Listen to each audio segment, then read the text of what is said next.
بهداية من فضل ربي يكسو الجمال ربوع قلبي.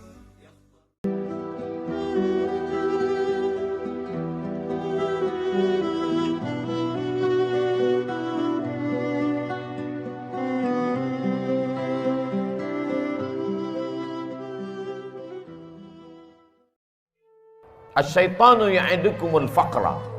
Syaitan selalu membisikkan kekurangan dalam hati. Syaitan selalu membisikkan kesedihan. Syaitan selalu membisikkan ketakutan. Halau ketakutan itu dengan takbir. Usir rasa cemas itu dengan takbir. Allahu Akbar, Allahu Akbar, Allahu Akbar, walillahil hamd. Bahwa orang yang dekat dengan Allah, ujian tak pernah terhenti datang. Kenapa Ibrahim yang bergelar Al-Khalil, kekasih Allah, Al-Khalil, orang paling dekat dengan Allah, Al-Khalil, orang yang disayang Allah. Mengapa ujiannya datang silih berganti? Ujian pertama datang dari seorang ayah yang tidak menyembah Allah. Ya abati, wahai ayahku, mengapa kau jadikan berhala sebagai Tuhan? Apa jawab Azar, ayah Ibrahim? La illam tantahi, kalau kau tidak berhenti menceramahi aku, kalau kau tidak berhenti mendakwahi aku, la arjumannaka, akan ku lempar kau pakai batu sampai mati. Wahjurni maliya, tinggalkan aku untuk selamanya. Tak ada ujian yang paling berat selain berhadapan dengan ayah kandung yang musyrik mempersekutukan Allah. Kasarkah Ibrahim? Tidak. Apa jawab Nabi Ibrahim? Sa'astaghfirulaka rabbi, aku tetap akan memintakan ampun kepada Allah atas dosa-dosamu, hai ayahku. Innahu kana bihafiyya, Allah itu sayang kepadaku, Allah itu cinta kepadaku, aku akan memintakan ampunannya untukmu. Ini adalah pelajaran bahwa ujian akan datang silih berganti.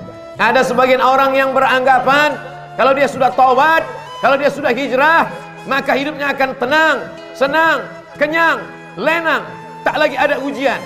Salah. Hijrah bukan berarti tanpa ujian. Hijrah bukan berarti hidup akan senang, tenang, dan kenyang. Hijrah membuat kita lebih kuat kepada Allah. Bebannya tetap sama, bebannya tetap datang, tapi kekuatan lebih kuat dari sebelumnya. Itulah makna hijrah, itulah makna taubat, itulah makna mendekatkan diri kepada Allah Subhanahu wa taala. Berhadapan dengan keluarga dekat, Ibrahim lulus. Berhadapan dengan musuh-musuh Allah, ketika mereka berdebat dengan otak, Ibrahim menang. Apa kata Ibrahim alaihi salam? Yang membunuh berhala-berhala kalian, yang memecahkan dan menghancurkan patung-patung ini adalah patung yang paling besar. Nabi Ibrahim sedang mengajak mereka untuk berdebat.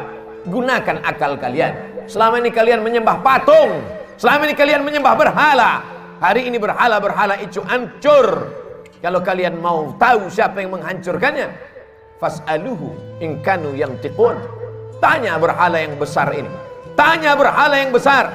Digantungkan Nabi Ibrahim kampak di leher berhala itu.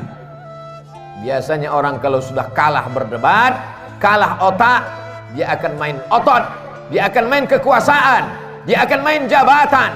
Mereka kumpulkan kayu-kayu dan batu-batu, lalu diperintahkan oleh penguasa, harriquhu, bakar Ibrahim. Mereka membakar Ibrahim. Saat itu api yang panas berubah, sunnatullah terjadi. Apa kata Allah Subhanahu wa taala? Ya nar, wahai api, kuni bardan, sejuklah, wasalaman, selamat ala Ibrahim. Api yang tabiatnya membakar, saat itu tidak membakar, karena Allah berkata, bardan, sejuklah engkau wahai api. Ibrahim keluar dari api unggun dalam keadaan kedinginan. Andai Allah tidak menutup ayat itu dengan salaman, selamat, mungkin Nabi Ibrahim akan mati kedinginan di dalam api yang panas. Api tak dapat membakar kalau sudah Allah berkuasa. Ini menunjukkan bahwa Ibrahim alaihi salam tetap berhadapan dengan penguasa yang zalim, berhadapan dengan berbagai macam ujian, berhadapan dengan ayah kandung lulus, berhadapan dengan penguasa yang zalim, lulus. Tapi ada ujian yang lebih berat daripada itu. Ujian kerinduan, ujian kehampaan hati, ujian kekosongan jiwa. Ingin mendengar tangisan anak kecil di dalam rumah, dalam gendong dan pelukan. Berdoa Ibrahim alaihissalam, Rabbi habli minas salihin, berikan aku anak yang saleh, berikan aku anak yang saleh ya Allah. 86 tahun dia berdoa kepada Allah. Begitu disebutkan oleh Imam Abul Fida Ismail Ibnu Katsir dalam tafsir Al-Qur'anil Azim. Adakah hari ini orang yang berdoa, sudah sholat, sudah tahajud, sudah berinfak, sudah bersedekah, mengapa Allah tidak mengabulkan doa saya? Mengapa Allah tidak memperkenankannya? Hari ini kisah Nabi Ibrahim mengingatkan kita kembali, sesungguhnya tak sulit bagi Allah untuk memberikan yang kau cintai, yang kau sayangi, yang kau harap-harapkan. Tapi Allah ingin kau merintih di tengah malam dalam doamu. Allah ingin melihat kau bermunajat dengan tetesan air matamu. Allah ingin kau berdoa. Allah ingin kau berikan segalanya kepada Allah. Allah maha cemburu. Allah tak ingin kau berbagi dengan yang lain. Oleh sebab itu munajat di tengah malam, berdoa kepada Allah. Sesungguhnya Allah ingin meningkatkan derajat, menghapuskan doa, menghapuskan dosa dengan doa-doa dan permintaan seorang hamba. Aqrabu ma yakunul 'abdu min rabbih, seorang hamba paling dekat dengan Allah wa huwa sajid, ketika dia sedang bersujud. Fa aksiru fihi du'a, perbanyaklah doa. Pesan pertama dari kehidupan Nabi Ibrahim, bahwa hidup tak pernah lepas dari ujian. Hari ini kita sedang menghadapi ujian besar. Saudara-saudaraku yang kena PHK, saudara-saudaraku yang kesulitan dalam mencari nafkah, sesungguhnya ujian itu tetap datang silih berganti. Allah hanya ingin melihat perut itu kosong dari materi, sehingga kalau perut kosong, hati penuh, besarkan Allah. Allahu Akbar, Allahu Akbar, Allahu Akbar, walillahil hamd. La ilaha illallah, Allahu Akbar, walillahil hamd. Besarkan Allah dalam hatimu, supaya dunia ini kecil dalam pandangan matamu. Besarkan Allah dalam jiwamu, supaya kau melihat ujian itu kecil. Dunia ini tak sampai setengah sayap nyamuk, saudaraku. Dunia ini tak sampai setengah sayap nyamuk. Oleh sebab itu, man arafat dunia hanan alaih, siapa yang tahu hakikat dunia, maka ringan dunia ini baginya. Allahumma la taj'alid dunya akbar hammina wala mablagha ilmina. Jangan jadikan dunia ini cita-cita terbesar kami ya Allah. Jangan jadikan dunia ini harga terhadap ilmu kami. Dunia hanyalah jembatan menuju akhirat. Ad-dunya balaghun ilal akhirah. Kalau ditakdirkan Allah kita masih menikmati dunia ini sampai besok pagi, jadikan dunia ini sebagai amal saleh.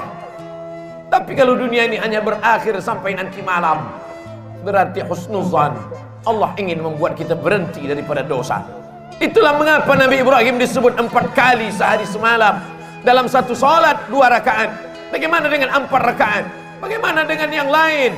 Bagaimana dengan salat sunat? Kama sallaita ala Ibrahim wa ala ali Ibrahim, kama barakta ala Ibrahim wa ala ali Ibrahim. Supaya kita mengingat ujian kita ini belum ada apa-apanya. Ujian kita ini belum ada sebesar ujung kuku kelingking Ibrahim alaihissalam. Maka ketika kita membandingkan hidup kita dengan Ibrahim, ringanlah terasa.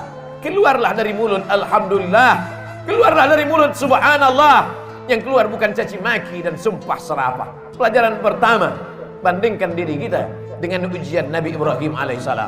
Pelajaran yang kedua, bahwa tak ada tempat meminta kecuali kepada Allah. Tak ada tempat berharap kecuali kepada Allah. Gantungkan harapan kepada Allah. La ta'khudhuhu sinatun wala naum. Dia tak mengantuk, dia tak tidur. Jangan gantungkan harapan kepada manusia. Hari ini menjadi kawan, besok berubah menjadi lawan.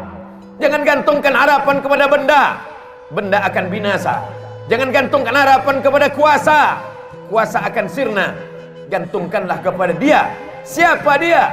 Allah. Adakah Tuhan selain Dia? La ilaha illa huwa. Hidupkah Dia? Dia tidak hanya hidup, Dia maha hidup. Al-Hayyu Apakah dia mengatur setiap gerak langkah hidup kita? Al-Qayyum, dia bukan pabrik kursi yang setelah pabrik kursi mencetak lalu kemudian tidak tahu di mana letak berada.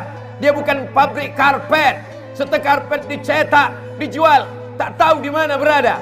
Dia adalah Allah Al-Qayyum, mengatur kehidupan kita, detak jantung kita, hayunan tangan kita, langkah kaki kita, bisikan yang ada di hati kita, terlintas dalam kepala kita. Dia tahu siapa dia, Allah. Adakah Tuhan selain dia? La ilaha illa huwa. Hidupkah dia? Dia maha hidup. Al-Qayyum, dia mengatur hidup kita. Mengapa cemas? Mengapa takut? Mengapa ngeri? Ada dia yang mengatur segala hidup kita. Kuasakah dia? Lahu ma fis samawati wa ma fil ard. Ada yang bisa menolong selain dia? Man dzal ladzi yashfa'u 'indahu illa bi'idhnih. Tahukah dia apa yang ada dalam kepala kita hari ini? Ya'lamu ma baina aydihim wa ma khalfahum wa la yuhituna bi syai'in min 'ilmihi illa bima syaa'. Sehebat apa kuasanya? Wasi'a kursiyyuhu samawati wal ard. Sulit dia mengatur alam semesta. Wa la ya'uduhu hifdzuhuma. Hebatkah dia? Kuasakah dia? Tinggikah dia? Besarkah dia? Wa huwal 'aliyyul 'azim. Itulah yang menguatkan kita. Itulah yang membuat kita hebat di antara makhluk yang lain. Kalaulah manusia itu hebat karena besarnya, tentu lebih besar sapi yang ada di depan kita, tapi kita akan menyembelih dia. Kalaulah manusia itu hebat karena suaranya, tentulah onta lebih besar suaranya, tapi pagi ini onta disembelih. Kita hebat karena kita membesarkan Allah. Kita hebat karena dibesarkan oleh Allah. Allahu Akbar, Allahu Akbar, Allahu Akbar. La ilaha illallah wallahu akbar. Allahu Akbar walillahil hamd. Dunia tanpa Allah terasa kecil. Itu yang dirasakan oleh Sayyidina Abu Bakar Siddiq. Kita berada di dalam Jabal Sur, saat bersembunyi akan pindah ke kota Al-Madinah Al-Munawwarah. Datang orang kafir Quraisy menyerbu. Mereka akan membunuhnya. Bergetar tangan Sayyidina Abu Bakar. Tapi Nabi tahu. Apa kata Nabi? La tahzan, jangan sedih. La tahzan, jangan takut. La tahzan, jangan cemas. Innallaha ma'ana. Allah bersama kita. Yakin Allah bersamamu, maka kau terasa besar di hadapan makhluk-makhluk yang lain. Kau bukan apa-apa. Kau hanyalah setumpuk daging busuk yang akan dimakan cacing tanah. Tapi ketika kau besarkan Allah, maka kau ikut menjadi besar. Ketika kau berkata ya Rab, saat itu kau yakin Allah menjagamu. Ketika keluar dari mulutmu ya Rab, saat itu kau yakin Allah memberimu rezeki. Wa ma min dabbatin fil ardi illa 'ala Allah rizquha.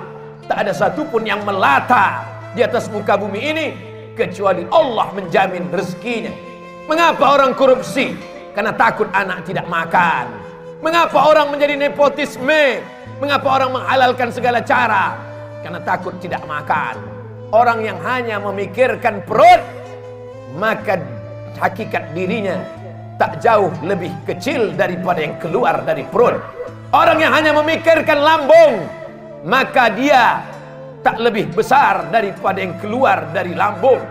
Itulah mengapa Allah menjauhkan otak dari lambung. Otak di atas, lambung di bawah, supaya kita jangan hanya memikirkan lambung. Tapi hari ini ada manusia yang begitu ketakutan. Kenapa? Karena hanya urusan lambung. Menjegal kawan seiring, menggunting dalam lipatan, menikam dari belakang, musuh dalam selimut. Gara-gara apa? Gara-gara lambung. Atib mat'amak, jaga makananmu, takun mustajabud da'wah, doamu akan dikabulkan Allah. Pelajaran kedua yang diambil dari kehidupan Nabi Ibrahim alaihissalam, senantiasa berdoa kepada Allah. Tapi ada orang-orang yang berdoa kepada Allah, doanya tak dikabulkan Allah. Rajulun as'as, rambutnya berdebu, aghbar, kusut, berdebu, yamuddu yadayhi ila sama, tangannya diangkat ke langit, tangannya dia tengadahkan ke atas. Dia berkata, ya Rab, ya Rab, ya Allah, ya Allah. Doanya tak dikabulkan Allah. Mengapa doanya tak dikabulkan Allah? Mat'amuhu haram, makanannya haram. Masrabuhu haram, minumannya haram. Malbasuhu haram, pakaiannya haram. Wa ghudhiya bil haram, dan dia diberikan makanan haram. Oleh sebab itu, atib mat'amak, jaga makananmu, jaga kehalalannya. jaga kesuciannya, jaga kebersihannya, takun mustajabun dakwah, maka doamu akan dikabulkan Allah Subhanahu wa ta'ala. Kita ingin diberikan Allah pandangan, supaya pandangan kita lurus, supaya kita paham, supaya kita sabar atas segala doa-doa kita. Kalau Nabi Musa alaihissalam 40 tahun baru terkabul doanya, kalau Nabi Ibrahim 86 tahun baru terkabul doanya, padahal mereka adalah Khalilullah, padahal mereka adalah Kalimullah. Maka kita datang sabar kita. Sesungguhnya kita sedang menyerahkan nasib kepada Allah. Allah lebih tahu apa yang lebih baik daripada kita. Tapi kadang kita memaksa Allah. Kita sudah buat target-target, kita sebuah keputusan, ada keputusan kita, dan kita paksa Allah untuk mengikuti kehendak kita. Allahu Akbar, Allah Maha Besar, kita kecil. Allahu Akbar, Allah Maha Hebat, kita tak ada apa-apanya. Robah pandangan kita, berikanlah yang terbaik untukku menurut pandangan Engkau ya Allah. Bukan aku paksa Engkau mengikut kehendakku, karena Engkau saja yang besar, yang lain kecil ya Allah. Pelajaran yang terakhir, yang ketiga, puncak daripada cinta adalah ketika sanggup berbagi. Puncak cinta bukan memiliki, puncak cinta bukan menguasai, puncak cinta ketika sanggup berbagi. Itu ditampakkan dalam kehidupan Nabi Ibrahim alaihissalam. Setelah anak itu lahir, itulah puncak cinta, keinginan untuk memiliki untuk selamanya. Tapi Allah berkata lain. Ya bunayya, wahai anakku, inni ara fil manam, kulihat dalam mimpiku, anni azbahuka, aku sembelih lehermu, fanzur madza tara, apa pendapatmu hai anakku. Dan ternyata anak pun sama berfikirnya. Puncak dari cinta kepada ayah adalah saat sanggup berbagi kepada Allah. Apa kata sang anak? Ya abati, wahai ayahanda, if'al ma tu'mar, laksanakan perintah Allah, satajiduni insyaallah minas sabirin. Insyaallah aku sabar ayah. Bertemu seorang ayah yang soleh dengan anak yang soleh. Jangan pernah bermimpi mendapatkan anak yang soleh kalau tidak dari ayah yang soleh. Soleh dalam berfikir, soleh dalam beramal, soleh dalam mencari nafkah. Siapa yang cinta kepada Allah, maka dia bagikan kepada Allah. Siapa yang cinta kepada makhluk, maka habis untuk makhluk, makhluk itu mati, semuanya berakhir. Tapi cinta kepada Allah, itulah yang kekal abadi. Sesungguhnya yang dibagi kepada Allah, yang ikhlas berbagi karena Allah, itulah yang akan kekal abadi sepanjang zaman. Tak akan lapuk kena hujan, tak akan goyah angin kencang. Sebab apa? Sebab Allah yang mengekalkannya hingga hari kiamat. Serahkan kepada Allah, dia akan besar. Bagikan kepada Allah, dia akan kekal abadi. Ma'akalta fa'afnaita, kalau kau habiskan untuk makan, dia akan busuk. Wa malabista, kau habiskan untuk pakaian, dia akan lapuk. Wa matasaddaqta, yang kau sedekahkan untuk Allah, itulah yang akan kekal abadi. In tansurullah, kalau kau tolong agama Allah, yang surkum, yang kau cari selama ini, pergi pagi pulang petang, habis waktu, tinggal sholat, tergadai agama dan akidah, hanya sampai ke tenggorokan. Setelah itu pun kau akan mati. Harta warisan dibagi-bagi, tak tersisa untuk diri, semua hanya akan dibawa menghadap ilahi. Akan kembali ke rumah. Yarji'usnani, anak, menantu, sahabat, buah hati belayan jiwa, akan kembali ke rumah. Mereka akan menangis 2-3 hari. Selepas itu mereka akan tertawa, mereka akan melupakan kita. Kerja, kalau kau hari ini jabat tinggi, punya kekuasaan hebat, dia akan digantikan oleh orang lain. Belum kau mati, mereka sudah siap untuk menggantikannya. Wa yabqa wahidun, yang tinggal hanya satu. Apa dia? Wakaf, infak, sedekah. Bila kau punya yang lebih besar, berikan wakaf. Tidak lebih besar, berikan infak. Tidak lebih besar, berikan sedekah. Allah Maha Adil. Kalau kau hebat, berikan wakaf. Kalau kau kurang hebat, berikan infak. Kalau kau manusia biasa, berikan sedekah. Tabassumika fi wajhi akhika sedekah. Senyummu ke wajah saudaramu adalah sedekah. La tahqiranna minal ma'rufi syai'a. Jangan sepelekan perkara walaupun kecil.